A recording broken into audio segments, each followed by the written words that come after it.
Welcome back to Sipa's Pinware Garage. This time we will finish up this X5 project. On the previous video we got this running for the first time for a short while, but I was missing a lot of stuff here in the front of the car and everywhere, so yeah, let's jump right into that and let's start assembling the front end of the car and everything that's missing here and continue from there.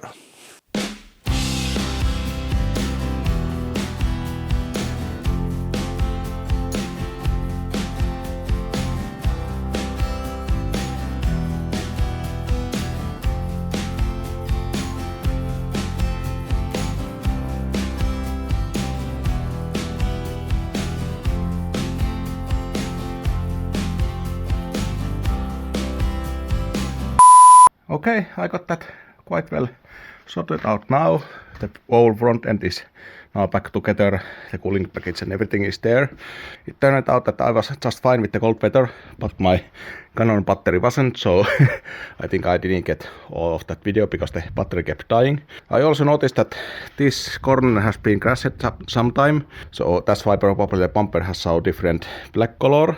And the bumper has been painted on the car. You can see there's overspray here, and there was also a lot of overspray here, silver one that looked really ugly, so I did apply some flat black paint there to cover that, so that will now look much nicer when the car is back together.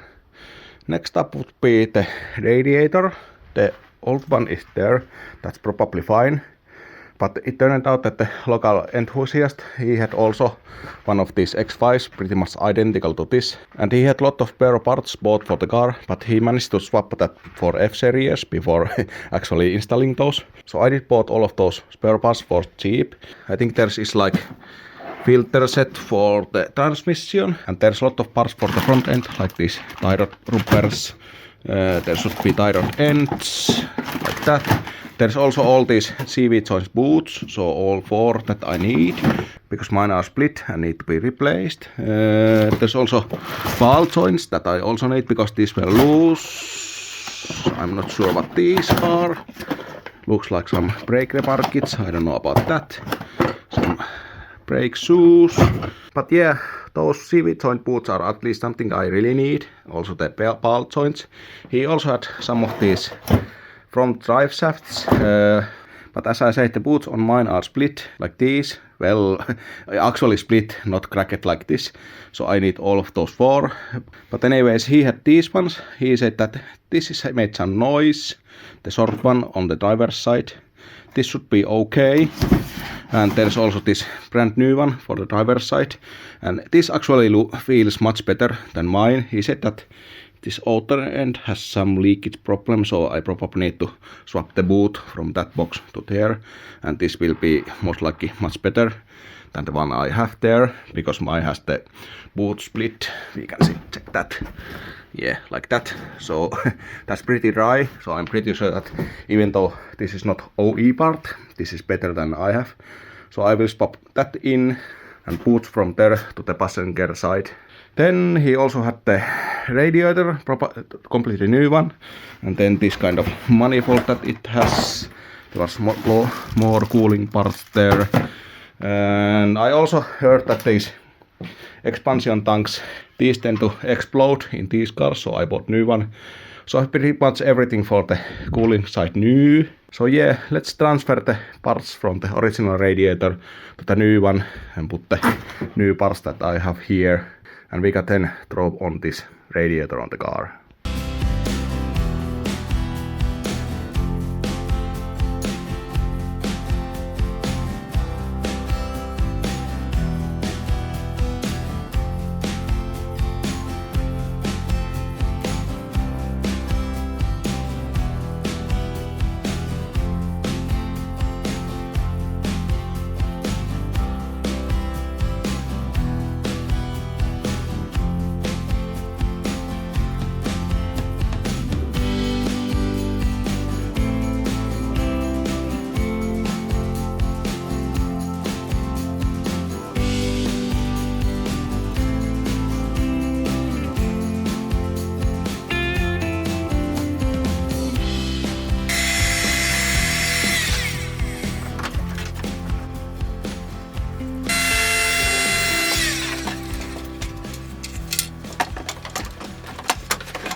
Time to do the lights next. As you can see, these are in pretty bad condition. These are really yellowed, especially on here. There's a lot of these kind of small cracks that I don't know if the camera shows those. And also the coating is gone here. These are really matte and not overall not in great shape. There's also some overspray like everywhere else in the front of the car. So yeah, we need to do something for this. First of all, this really affect the looks of the car, and also because it's always dark during the winter in Finland, so you really need good lights, and these ones are not good ones. Luckily the Chinese, they make new plastic lenses for these, like these ones. These are quite cheap from eBay or AliExpress. I don't know how long these last, but well, this will be only used during winter when there's not much sunlight, and others will be probably inside garage, so I think this will last long time. So yeah, we need to swap this new cover lens for this light. I already did the other one and it looks really nice, like, well, basically new light, because the actual light fixture is just fine. There's nothing wrong with the reflectors or anything. So this basically looks like brand new light now. So yeah, let's do the same on this one and show that on the camera. This is a little bit annoying because previously I have done most of the E39 lights, this kind of lens cover swap, and in those there's soft butyl here that seals the light, but in these it's like really hard, some kind of adhesive or something, or glue, and the only way you can really take that out is to cut that, and well, of course, because this lens covers the glue, you cannot really cut that. So the only option really is to cut away this plastic cover and then have a knife to actually like cut the glue there, and then you can remove that and clean up the glue and so on. So it's really annoying job to do, but I did already do that on that light, so it should be fairly easy to do on this one.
let's try to replace these cracked boots on this drive shaft. This should be fairly easy. I think this should be just remove these clamps, and then this should pull out. This boot can pull out, and then this boot can pull out. I don't think there's any clips or anything, but let's see. That's my idea. I need to put some gloves because this will get messy.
Okay, the drive shaft is now in, also the brakes and everything.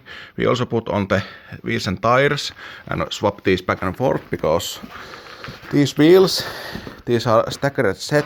So if you can see, this front one is pretty much flat and there's some concave on the back one. So the previous owner had this on backwards, so the concave ones were on the front and the flat ones on the back, so we swapped those front to back and it now looks much better than it used to look, and also of course the lights are really nice. But yeah, I think there's only one thing left to do anymore, which is this front bumper. I could of course just throw this in, but yeah, as you can see, this looks absolutely horrible. As I said earlier, I think this has been crashed at some point and this is probably some aftermarket bumper, and this paint actually is pretty good. I don't see anything wrong in that. Of course there's some overspray like I said, but they haven't put any paint on this black part, and this has just gone gray on the sun and everything. So I think the only really good option is to paint this. So I need to scuff this up, clean everything, and then put some paint. I have some flat black paint here. Of course I need some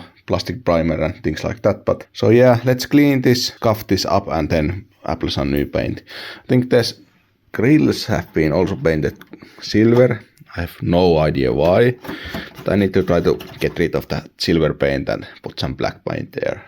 Let's try with this piece first. So I did scuff this up and clean this up with the paint thinner for a couple of times. So this should be okay now. It won't of course come out perfect like you can see, but I only want to get rid of these spots and all the gray stuff. So let's try.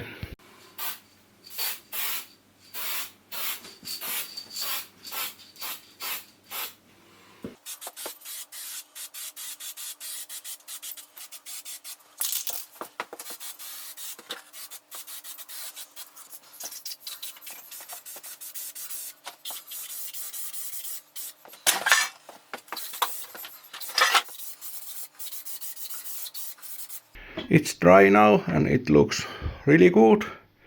Like, I cannot really tell that there's paint on this, so that's the goal. Let's compare. Yeah, I'm pretty sure that this is how it's supposed to be. So of course, yes, it's darker, but the surface and everything looks really good. If I put this here, yeah.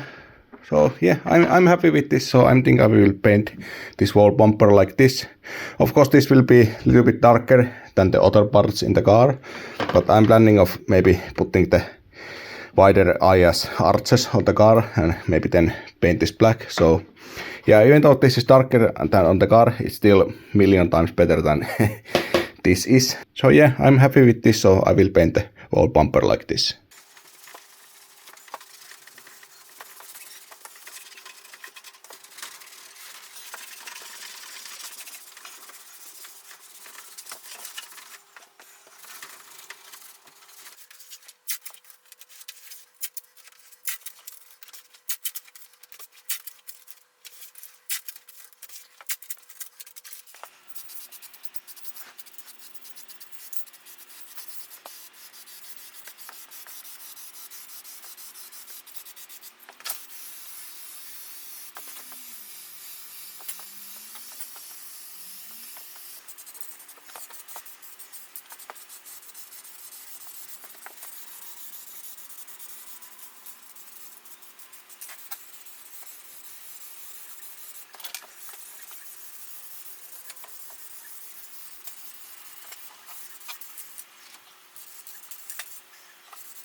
It's now done. It's not perfect, but yeah, I didn't expect it to be. There's sort of some stones, tips and everything here. So yeah, but it's now black and pretty much the same color all around.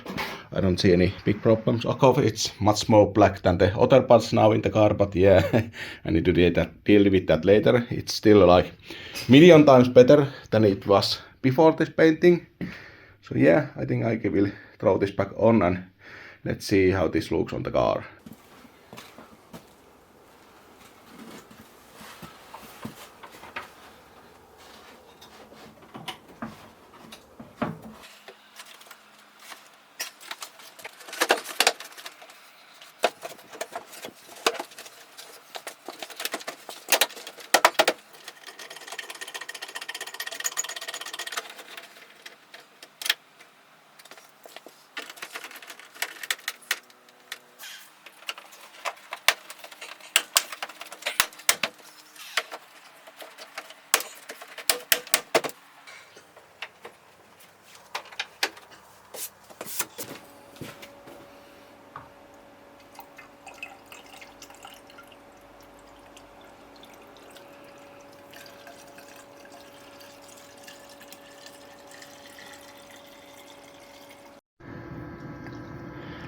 Yeah, slight leak.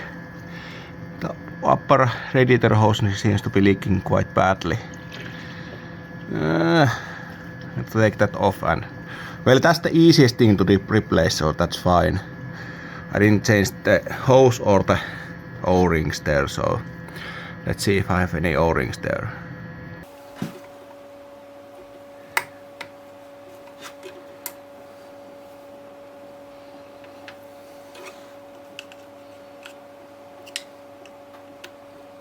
The radiator came with new O-ring, so I got that. And there was no proper size for the smaller port, but I did find something that seems to be fitting there, so let's see if it works. It looks like that I need to replace this hose anyway, but I will try to at least get this up and running, and I will order this new hose because this looks quite bad. No leaks that I could see anymore, and the system is bled, so let's put on the air filter and try to run this up to temp.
This is now how it sounds after a few heat cycles. I did also add this missing plastic here that was broken from the previous owner. But yeah, if you ask me, this sounds pretty much perfect, no extra noises or anything. There's some heat shield down there that I cannot locate that makes some kind of racket sometimes. I need to get this on the lift and check that out. But anyways, yeah, I think this sounds as perfect as this can sound. The lifters were full of air when I started this first time. So now when the air has cleared up, it sounds much better than it used to sound. By the way, Armitech sent me this headlamp in exchange of some visibility on the video and discount code on the description. And yeah, if you have noticed, I've been using this during this X5 build. And well, this works really well for working with cars because this is the warm light version C2 Pro. And as you can see, this has really even and like the name says, this really nice warm light. So at least from the headlamps that I have, this is definitely the best one to work with the cars because the many other, they have really blue light that hurts the eyes, and also the beam is really narrow, so it doesn't work well in working with the cars. But that's pretty much all the good things I have to say about this. For example, this head strap, this is way too small even with the widest settings. It hurts my head if I wear this with the hat, and also even without the head hat, it's way too small. Also, this claims to have like 130 meters beam, but it's more like 30 meters. Yeah, it works really great for working with the car, but it doesn't, yeah, the advertisement is totally wrong. It's maybe like 13 meters instead of 130 meters. That's fine, But another thing, they are lying, it says like 6.5 months of use time with one charge, so that's total bullshit. I don't know how they calculated that. For example, if I charge this with the included charger, it only charges the battery to like 3.65 volts ish, and with that I get like 15 minutes of use time from this. Yeah, that's not good. I don't know if that's from the gold or what it's. If I take the battery out and charge that properly to 4.2 volts, then I have like 2 hours of use time from this. That's also not much because the other brands that I have, I can work with full week in this car and I don't have to charge those. So this I need to charge daily. I did take the battery out and check the capacity, and that was like 300 milliamp hours. So yeah, it's not quite the 3500 milliamp they are advertising, but it's not the battery capacity that's the problem. It could be that this is like just doesn't handle the cold too well. So yeah, that's why I cannot really recommend this. But if you still want to buy one of these, I will leave the discount link on the description for these. Let's continue.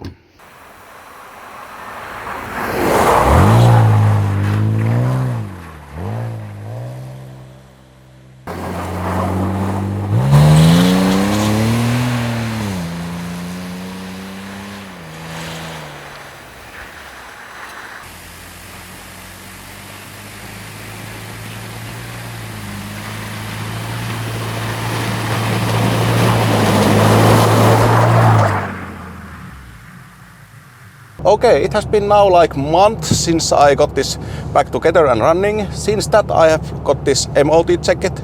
There wasn't anything special there. The one front bushing is a bit loose, but he got that to pass. And then there's the crack in the windshield, and well, that's pretty much it. Everything else was fine in the MOT check in this car. So since that I've been mostly just driving this car and got to know this car better. Of course there has been some fixes that I have needed to do, like the disavalve started making noises. I did replace that, and the pin that can kill this engine was already like almost falling out, so that was a good time to change the disavalve. Also the alternator bearing started making noise, so I did replace the alternator with the refurbished one. And then the coolant hoses started leaking. That wasn't a surprise if you saw the condition of those when I did put back the engine, so I did replace the coolant hoses. And what else? Oh, the hydraulic tensioner for the belt, that also did like leak out all the oil and it was really loose, so I needed to replace that, but well, that's it. When I bought this, I thought that these X5s, these are just some stupid fuel-hungry SUVs that nobody really needs, but yeah, that's maybe true. But I still really like this car because this is mostly based on E39. This actually feels like E39 to drive. I was feeling quite sad when I needed to sell my E39 to like get money for this one, so yeah, I was a bit sad about that. But now when I've driven this, that's fine because this feels so much like E39 drive. So yeah, you have that really good connection to the road. There is a really good centering on the steering wheel. That like this goes like a train on the road. Like I don't need to touch anything, and this just goes and goes. So this is like really nice car to drive on the longer roads. Of course, it's not like pure E39 driving experience because this is four-wheel drive and E39 is of course only rear-wheel drive. But this four-wheel system, this has the first iteration of the xDrive, or I think this is even like first BMW to have the xDrive. It's a bit strange that this doesn't have any xDrive patches anywhere because, well, the newer BMWs there's a xDrive patch everywhere in the car, but this doesn't have none. But anyways, at least on this one, it seems like really balanced system. I cannot tell that does it feel like more like rear wheel drive car or front wheel drive car. It's just, I think this feels like four wheel drive car should feel. There's not like clear separation of the front end or the back end pushing the car forward. It's just both all the time. So yeah, it's not like the stupid Haltech systems that those are mostly like front wheel drive cars, and then when those start spinning, then the back wheels push the car a little bit. So it's not like that. It's constantly pushing. So yeah, I really like that because this fits the Finnish winter perfectly. This is really fun car to drive during winter because everywhere you go, you just go. You don't get stuck spinning on the traffic lights or anything. So yeah, even though like this M54 B30, this is not the most powerful one engine for this one.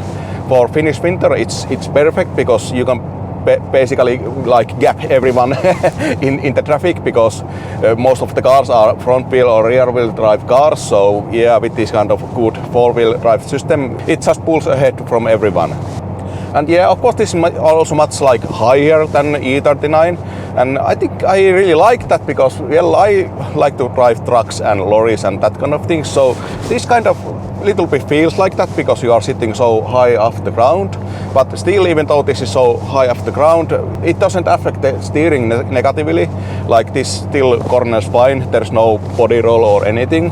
And also this M Sport suspension that this has, it seems to be working really well. I was afraid that this will be too soft and squishy and it will have a lot of body roll, but nothing like that. I think this is like first BMW that I have driven that I actually like as stock, because like usually it's like, yeah, I don't like the suspension or the steering or something and I need to modify that. But yeah, for this I think I don't need to modify anything.